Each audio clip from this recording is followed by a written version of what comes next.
Caniac Kane has posted some articles and made some X-posts that have been absolutely inexcusable. They came at my buddies at Caniac Report and Caniac Sessions, and they've been writing what could only be described as hit pieces on a couple of the players. In this video, I'm going to analyze some of the things that they've been writing, expose their hypocrisy, and expose several false statements that they have made in the process. Please forgive the background. There's a mess back there. I'm in the process of moving if you didn't see the little short I did earlier today, but I'm going to get some videos out this week. Now, this is something that's been needed to be addressed for a while. So, I'm going to forewarn everybody, I always market this as not a family-friendly show. There will be a lot more language than normal in this video. You may remember a few months ago, I made a video about an article that Caniac Kane put up that was so bad that they took it down and never even, as far as I know anyway, never even attempted to correct it to even get their really crazy opinion across. This opinion was talking about ways that the Hurricanes could potentially acquire Connor McDavid, such as doing a one-for-one trade involving Martin Necas or Teuvo Teravainen, or trading cash, which is literally not permitted in the National Hockey League, and the closest thing to it is salary retention. So here's the reason why I'm having to address this thing with Caniac Kane. After I posted that video, a couple of them took some subtle shots at me, and then they blocked me, and they never debated me about anything ever again. That was smart on their part. The problem with it is, the guys over at Caniac Sessions and Caniac Report, we've established this little, network. You could say that, we like our group. And when you come at people that I've become very good friends with, you're going to get it. That's all there is to it. You can post all these little passive-aggressive tweets and stuff and everything like that, but the internet is forever. Everything that you do is on there forever. This website has a history of coming at fans for their takes, and they really get an erection for coming at other content creators. You'll see over on X, I'm not nearly as serious as I am on YouTube. I'm more about posting memes and chirping people and all that type of stuff, and putting out a 2-sentence message about something that happens during the game or something like that. Whereas what I do over here on this channel, it's based a lot more on research, studying video, giving opinions that are based in critical thought, and I want to emphasize it again, I do a lot of research when I do some of my videos. There have been times I've made mistakes. I can tell you 3 of my big ones right off the hop. Or 4. I'll give you 4, actually.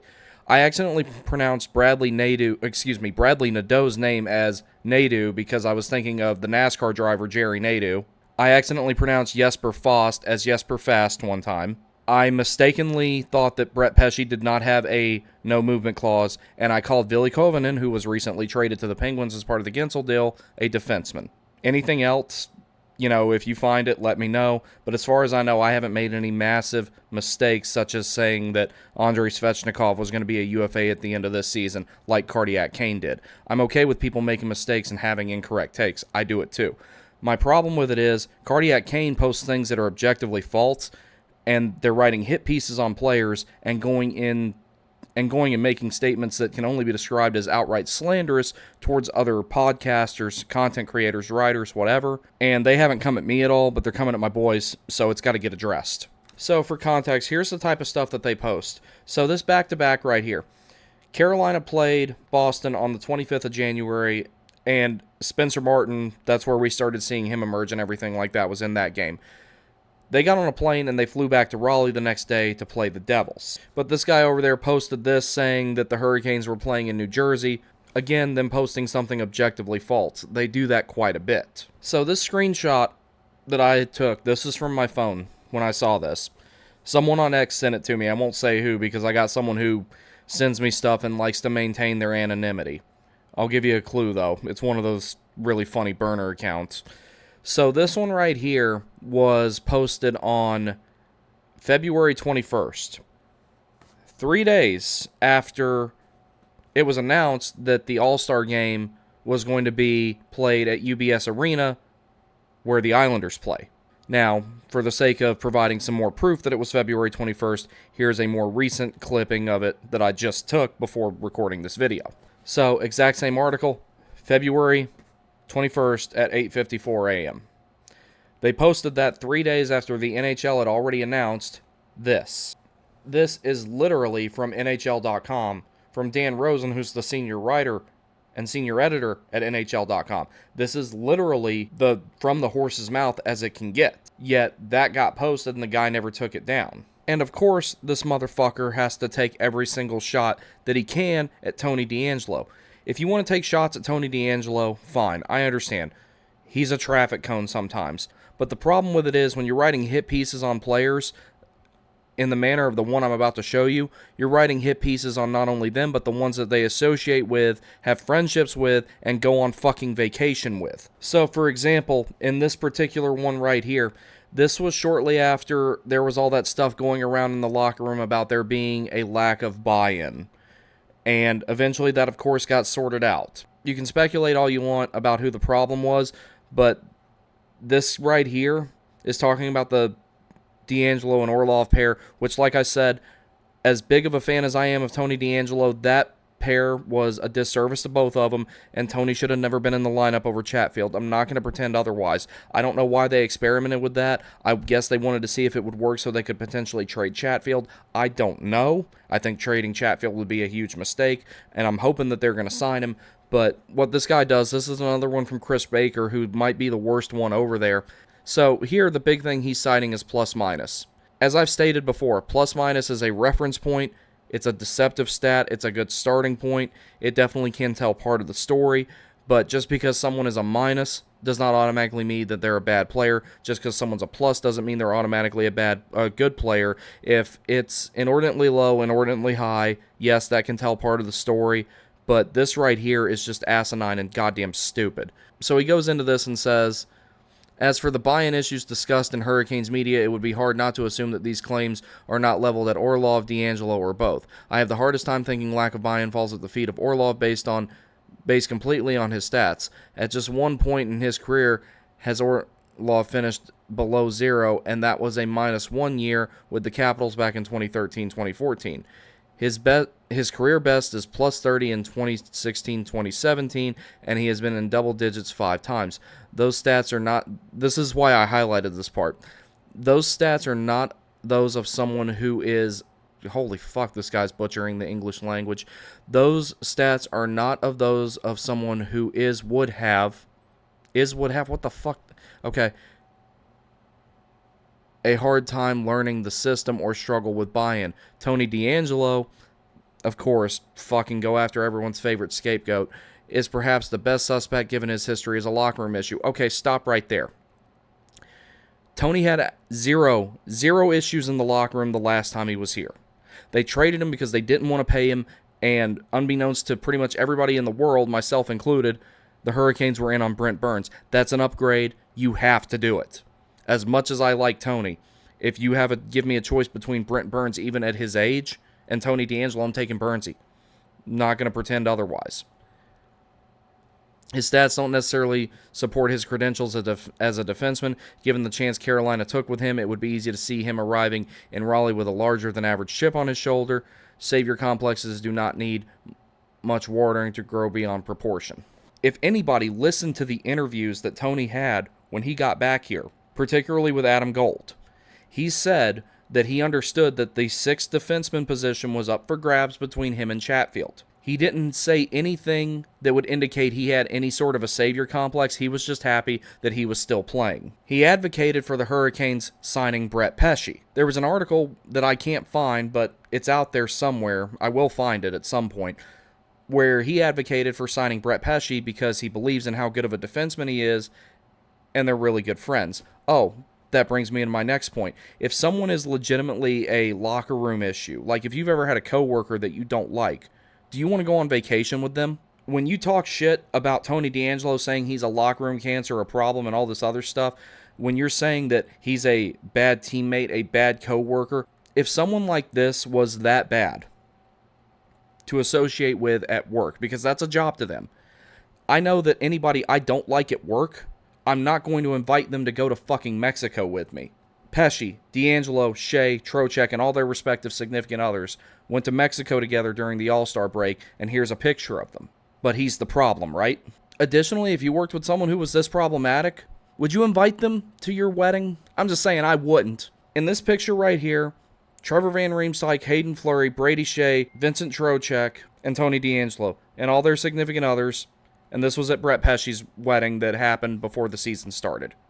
So when you say some of the, and I'm not even saying some of the most egregious things that have been said about Tony, but when you say things like that about people, baseless things, other than things that happened years ago, that of which all the details of them were probably never brought to light, you're not only calling them a bad person, you're saying everyone they associate with is a bad person. I didn't care for Trevor Van Riemsdyk as a player. He seems like a great dude. Hayden Fleury, I actually liked a lot. The Hurricanes were building their defense to be more competitive, and he didn't fit anymore. But the problem with it is, when you read stuff like what this guy writes in certain occasions, like here, i.e., tagging some random girl and saying them winning and then us making out, it's kind of like, well, if he ever gets married, a shotgun or a Polish wad was involved. Now, here's where I really, really start taking exception with these guys. You remember the thing that I just showed where it was where Chris Baker was recommending that the All-Star game should come back to Raleigh in 2026, even though it had already been announced that it was going to be in Long Island literally 3 fucking days before. When I posted that, one of the responses to it was the Caniac Report saying, everyone knows they are a joke, yet they are quick to critique everyone else. I'm bringing some evidence up of that here in a moment. So, here's what this guy does, even though this was a couple of years ago, apparently, that this took place. Chris Baker then replies, what baffles me about these guys is they are miffed I left them out of an article about Kane podcasts, where I essentially fireballed a bunch of people. Whatever the fuck that's supposed to mean. Thing is, they didn't even show up when I googled Kane's podcasts. Oh well. Okay, let's test that theory. So I'm going to type it in just like that. Kane's podcasts. I guarantee you that I won't have 100% hockey results, even though my browser should know that's most of what I search. It's either hockey or baseball or fighter jet related things. Canes podcasts. Locked on Canes, of course that's going to be the first thing that comes up because they have a really big umbrella and they have a lot of backing. Canes Corner with Adam Gold. Duh, that's going to show up. Locked on Canes shows up again. Canes Cast on Apple Podcasts, of course, that's been going on for a long time. Locked on Canes shows up again. Canes 25th Anniversary Podcast on Spotify, Adam Gold. Locked on, again. The Real One's Canes Podcast, which is about the Miami Hurricanes, not the Carolina Hurricanes. Locked on Canes again. Locked on Canes, Locked on Canes, Locked on Canes, Canes Cast, Canes Corner, Miami Hurricanes, so on, so forth. This guy probably didn't look very hard. And here, right here, if you can see my cursor, this right here, I'll highlight it, is the article that he's alluding to. And he talks about the ones that he watches personally. Okay, cool. So, short version is, he didn't look very hard. So this one's right here where they took a shot at Griff at Caniac Sessions, where he says, they tagged me in a post about Rookie of the Month, even though I have no idea why, keeping receipts of what.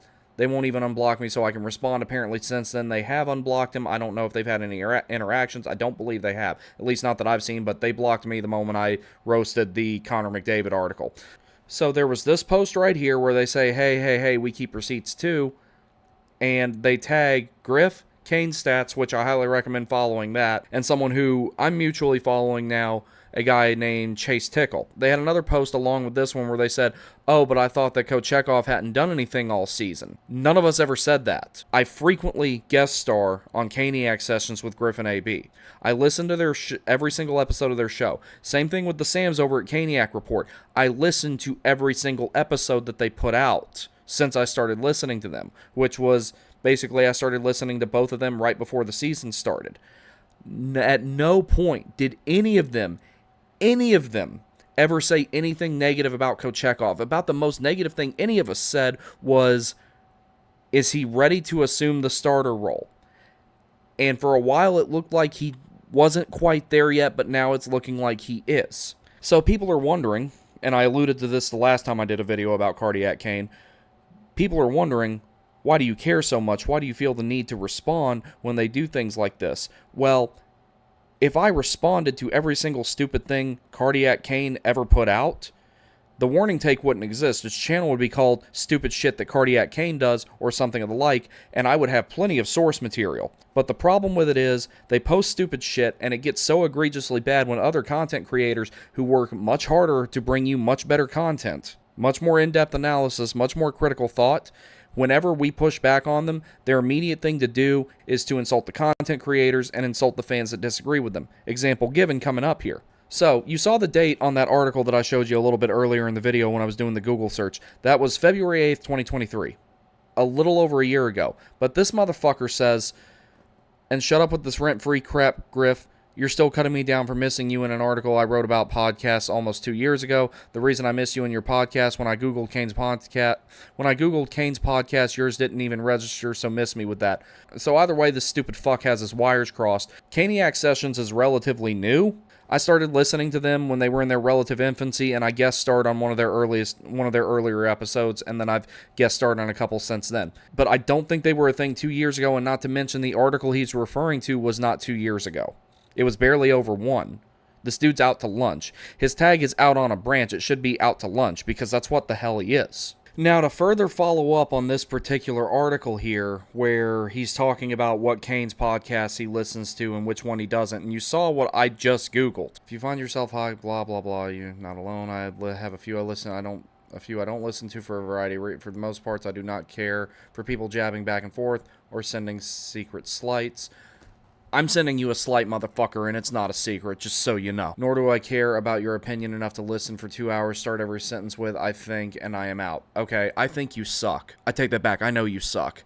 My ideal Canes podcast is more informative and holds a diversity of viewpoints about the world of Hurricanes hockey. Well, if that's really what you want, maybe you should listen to Caniac Sessions and Caniac Report, because what you have going on over here at Cardiac Kane is a hive mind of, stupid. Quick word about my terminology. Statistics and more stats, okay. Fandom, anything from the Unitalk to movie references, stuff other than just ice hockey. Tit for tat, arguing between other writers or podcasters on social media on their podcast, talking to hear their own voice, too much opinion. I got you, motherfucker, don't worry. Who I listen to, Canes Cast, okay, a lot of people listen to Canes Cast. I don't listen to it as much as I used to, but, I mean, I like Shane Willis, I like Mike, but when it was Michael Smith and Mike Maniscalco, I kind of enjoyed it a little bit more. I think that's just because of what I was used to. You cannot argue with the official podcast of the Hurricanes, blah, blah, blah. Storm Cellar, those guys, if you want politics in your hockey podcast, apparently that's the one to go to. They blocked me for some reason. I'm biased here. They've had me on. I had a great time. Okay, whatever. Kane's Corner, hosted by Adam Gold. I don't always get to listen to that one. I do my best to. Adam Gold has grown on me over the years. I kind of let other people formulate my opinion of him. And then, who I don't listen to, Home Ice Advantage, hosted by Colin. Hey, that didn't come up on Google. How did you find it? And I know of Colin's work, and apparently it's pretty good. I need to take the time to, really sit down and listen to it. I've read some of his articles. He's pretty good. So he managed to find Surgecast, which is also on the Hockey Podcast Network, which Caniac Sessions and Caniac Report fall under the umbrella of. So he found that one, but he didn't find them, okay?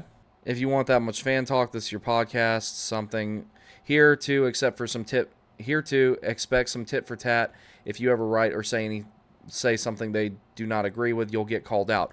Oh, because you guys totally don't fucking do that, right? Tough crowd, but tough crowds are expected in this game. It can also be one-sided, but some point, especially at lengths they go for, you need a diversity of opinions. So what he's referring to with this one in particular, the other post I was alluding to before about Kochekov being Rookie of the Month, the one that they promptly deleted, the shots that it was taking at people was saying the self-proclaimed experts, and when they're talking about that, they're primarily referring to Griff, AB, and the Sams and their respective shows. None of us ever proclaimed to be an expert. So I'm going to start with this article where he basically said, oh, they just saw the picture and read the headline and assumed that he was talking shit about Tony D'Angelo, which I didn't do that. I actually took the time to read it because I was at my day job and I had a moment. So this was another case of where I got sent a link and they're like, hey, you might want to see this one. And I'm like, okay, cool.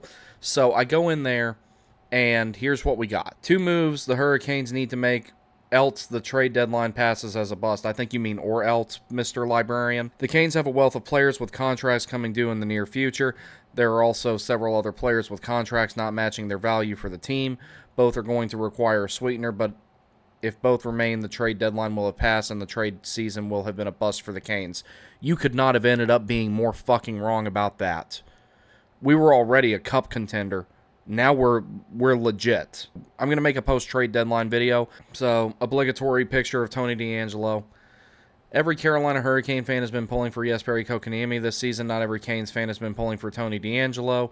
Despite their play being wildly opposite of their support from Canes fans, it would be hard to see this year's trade deadline as anything other than a bust for Carolina if both Kotkaniemi and DeAngelo remain here in Raleigh. February was much better to Jesperi Kotkaniemi than January was and December put together with 3 points, including a goal. It was his best month of the season, and perhaps the improvement from -10 to -8 was the most impactful for the Hurricanes. Still, Kotkaniemi has unarguably not had the season anyone expected from him, yet he is still pulling the minutes of a much better player. What Carolina could do with Kotkaniemi remains to be seen, and we are all on the outside looking in at this point. Perhaps Canes GM Don Waddell is able to pull off a trade or pull the Hurricanes into a trade that would net value from Kotkaniemi. There are teams needing a player with 10 goals and 11 assists over 61 games to round out a fourth line, but not many. Carolina did just pick up a draft pick as part of the Labushkin deal, so that might need to be used to sweeten the pot in a deal that sends the forward to a team with Jesperi Kotkaniemi-sized hole in their roster. On the other hand, Tony DeAngelo has, when called on for limited use, actually played well beyond his numbers recently. Even this anti-Tony DeAngelo Caniac, so let me pull something up real quick. So the point that I'm making here with this one, there's not really anything else relevant to what I'm getting at with this deep dive here. So Baker here is doing what's been Cardiac Cane's formula for years. So he writes this article, which sucks. He uses a certain picture and a certain headline to try and compel negative engagement. And then this gem right here comes up, and, you know, people might say, oh, well, it's just Tony DeAngelo. A lot of people don't like Tony DeAngelo. Okay, cool. A lot of people do like Frederik Andersen. Let's move on to this hit piece here. This was back on February 20th when we found out that Freddie was getting close, and I have a lot of problems with this article. This one really pissed me off. Frederik Andersen's return is not going to help the Hurricanes. So yeah, getting our starting goalie back, when we still have Kochetkov, who's still young and still has some things to learn, getting our starting goalie back is going to be huge. It's already paying, we've already seen it pay a little bit of dividends as it is. Frederik Andersen was in the starter's crease for a Monday morning skate, and social media erupted. This is perhaps the most anticipated Hurricane return from the IR since last year when Andersen spent a considerable amount of time of the season injured. I do not want to be that guy, but I will go ahead and say it. You know this isn't going to last, right? I'm pretty sure a few women have told you that if they talk to you at all. What a joke. All right, this shit, like, hold on to your butts. This is going to get fucking weird. So this paragraph right here is just a bunch of facetious bullshit where he's just trying to, like, make his point by talking about some sort of... So he's talking about an experiment that apparently you do in middle school. I don't remember middle school. It was a long time ago for me. Where, you know, you have to, like, make sure that you don't, like, break an egg or something like that. I don't know. I thought school was stupid. And with idiots like this teaching it, you can see why I didn't want to listen. Unless your parent designs NASCAR roll cages for a living, you're going to fail this assignment along with 99.9% of us. Having witnessed my share of these, there is an inevitable kid who walks in with something that you know won't withstand an odd look in its general direction, much less the first drop. That is how I feel when reading Frederik Andersen was in the starter's crease for Monday morning skate ahead of the Hurricanes facing off against the Chicago Blackhawks. Okay, so immediately I have a problem with this. Freddie having an injury history and being injury prone was nothing unheard of. I don't think anyone anticipated him getting a goddamn pulmonary embolism, which is a very serious condition. You know, if it was a common goalie injury, repeated concussions, pulled groin, something like that, okay, I could kind of understand the criticism of it and everything like that. But this was a completely unprecedented situation, and it was a completely different set of circumstances.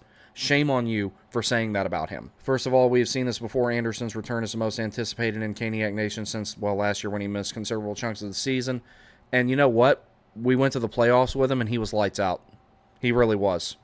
There were 3 people on this team making cases for the Conn Smythe had the Hurricanes made it to the end. Little known fact, because this stupid bastard definitely wouldn't know it. Little known fact, if you go to the Stanley Cup Finals, I think it's been 4 occasions that the Conn Smythe has been awarded to a player on the losing team. And Freddie Andersen, Jordan Martinook, and Sebastian Aho were all 3 making cases. In the course of 34 games, he tacked together a record of 21, 11, and 1 with a 2.48 goals against average and a career second worst save percentage of .903. He's still above 900. Being above 900 is good. You're not going to put up stellar numbers every single year. The important thing is that you have consistency, and Freddie has had that for the Hurricanes. Hurricanes fans within the country mile will point to his playoff performance, which is where we're really going to need him if he gets employed there. It remains to be seen who's going to be the definitive starter, or if they're going to treat it like a bullpen game. The Hurricanes have a lot of good options in net now. He basically says as much later in this article, but he still takes shots at Freddie Andersen. Secondly, Frederik Andersen returning to the top goalie spot would be in complete ignorance of the 3 guys, Antti Raanta, Pyotr Kochetkov, and Spencer Martin, that knotted together a pretty good string of games for the Carolina Hurricanes in Andersen's prolonged absence, especially Spencer Martin. Okay, so let's take something into account here. The front office might have known. Whoever they had scouted might have known. Us, normal, everyday people, had no idea that Spencer Martin was going to come through the way that he has. I think that we were all hoping for someone to just kind of bridge the gap, to give us a little bit of depth at the goaltending position, someone that could go in between Pyotr Kochetkov and Antti Raanta. Spencer Martin has done that, and he has exceeded the standard that we needed him to meet. Antti Raanta, I love Antti Raanta. He's a great goalie. He's a great guy. But we have to consider where he's at in his career. He was waived for a reason. The Hurricanes were looking into the goalie market to trade for a big one for a reason. At this point, Antti Raanta, it was a foregone conclusion he was going to be a non-factor so long as the Hurricanes held on to Spencer Martin.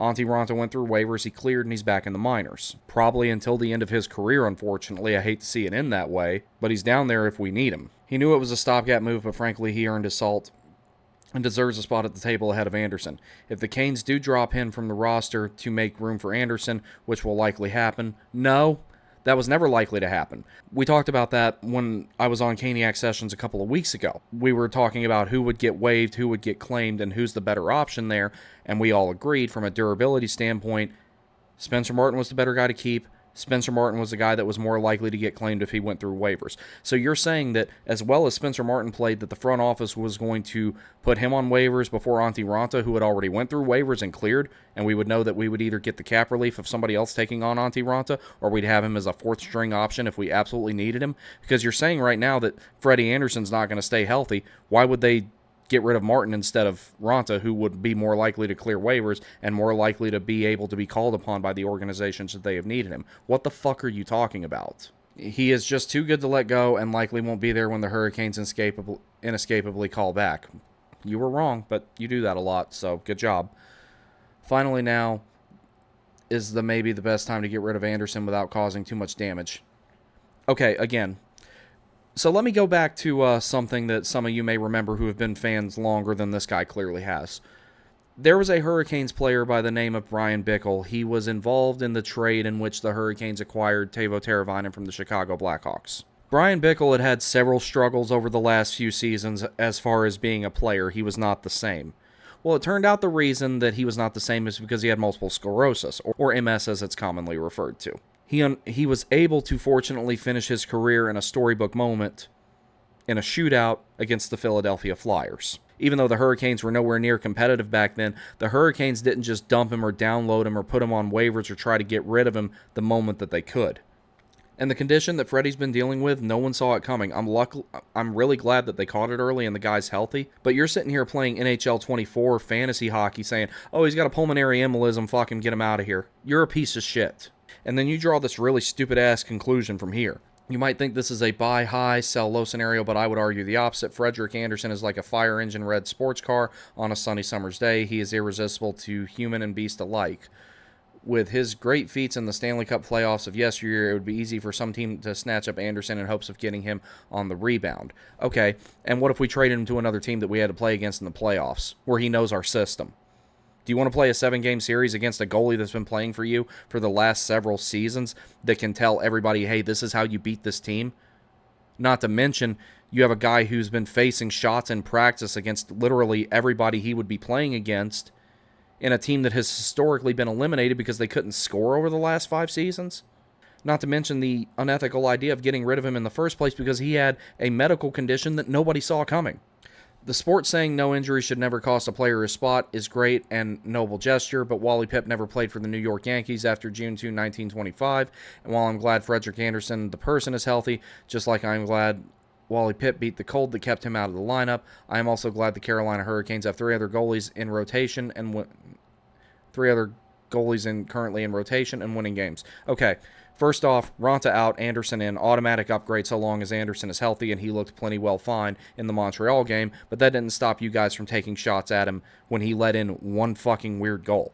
For those of you wondering who Wally Pipp is, Wally Pipp was out of the lineup not because of a cold, but he got hit in the head with a ball and he was seeing double vision, and then eventually this guy you may have heard of named Lou Gehrig replaced him in the lineup for the New York Yankees. This is a case of where he's trying to take the exception and apply it to the rule, and that's horse shit. This is the point where, when you look at this article and you look at the things that I have on screen here, at this point, this guy is hypocritical, uninformed, sounds stupid, and honestly, it's like he's outright fucking lying.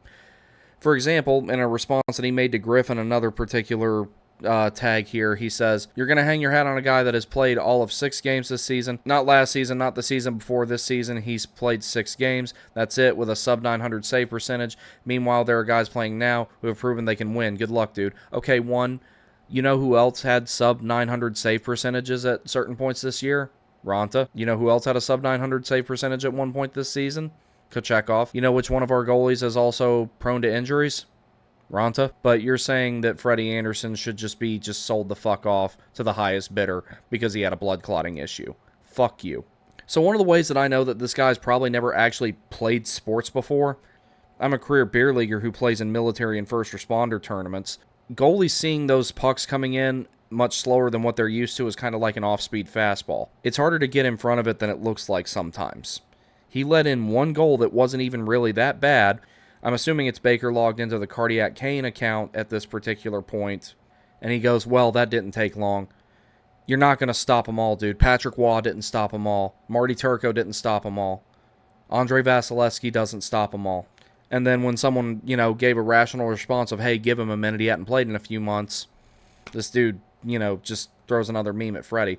So this guy has the audacity to criticize other people for anything, and he's posting hit pieces like this on players. So to wrap this up, because there will more than likely be a part 2 to this, because I dove way deeper into this than I ever planned on.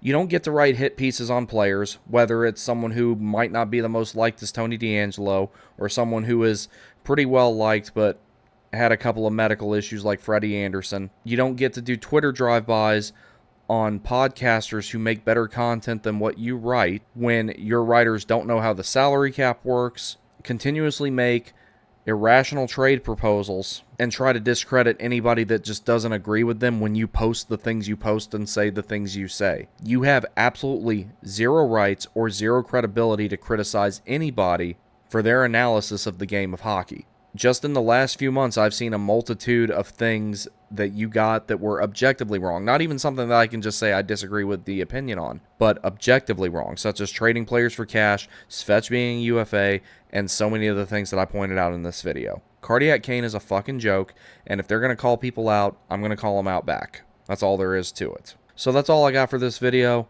I'm going to get the trade deadline video out probably tomorrow after the Canes and Flames game. Y'all take care. Fuck Cardiac Kane. I'll see you next time.